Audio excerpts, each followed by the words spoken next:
এটা ম্যাকঅ্যালেন, পৃথিবীর সবচেয়ে মোটা মানুষের শহর। এখানে প্রায় প্রতি দুজনের মধ্যে একজন ওবেসিটিতে আক্রান্ত, আর বাকি অধিকাংশ মানুষই সুস্থ ওজনের চেয়েও বেশি ওজনের। আমরা তাদের দেখছি তারা গুরুতর স্বাস্থ্য সমস্যার মুখোমুখি এবং অকাল মৃত্যু ঝুঁকিতে রয়েছে।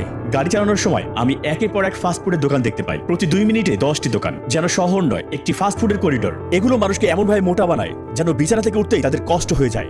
শেষবার যখন আমার ওজন মাপা হয়েছিল আমি 342 কিলোগ্রাম ছিলাম। আমার বর্তমান ওজন জানা নেই। তারপর থেকে আমি আমার ঘরের বাইরে হাঁটিনি। ম্যাকঅ্যালেনের মানুষ দিনে এমনকি 3 বার পর্যন্ত ফাস্টফুড অর্ডার করে, তাই এই প্রথা কোনোভাবেই কমছে না। এখানকার মানুষ ঘন তেলে ভাজা, তেল চুপচুপে কৃমি খাবারের উপর দারুণ ভক্ত। তারা তাদের শরীরের প্রয়োজনের চেয়ে প্রায় 3 গুণ বেশি খাবার প্রতিদিন খায়। এগুলো 2250 ক্যালোরি এবং একবেলার খাবার, এবং এখানে এটা খুবই স্বাভাবিক ব্যাপার। অনেক মানুষ সারা বছর পানির পরিবর্তে শত শত লিটার কোক পান করে থাকে। চাহিদা এখানে এতটাই বেশি যে কোকাকোলা এখানে একটি বড় ডিস্ট্রিবিউশন সেন্টার পরিচালনা করে। আমরা বাইরে প্রায় 20 মিনিট ধরে আছি, কিন্তু একজন কেউ হাঁটতে, জগিং করতে বা সাইকেল চালাতে দেখলাম না। ফুটপাথ ক্রসিং, বাইক লেন প্রায় কিছুই নেই। ম্যাকঅ্যালেনের রাস্তা দিয়ে হাঁটা প্রায় অসম্ভব।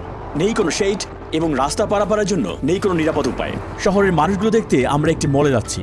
আরেকটা প্রান্তের দোকান দেখো, বা আরেকটা রেস্টুরেন্ট। মনে হচ্ছে ফাস্ট ফুডের কোনো ফাঁদ। হ্যাঁ তাই। আমি পৃথিবীতে অনেক মলে গিয়েছি, কিন্তু এরকম কোথাও দেখিনি। মলের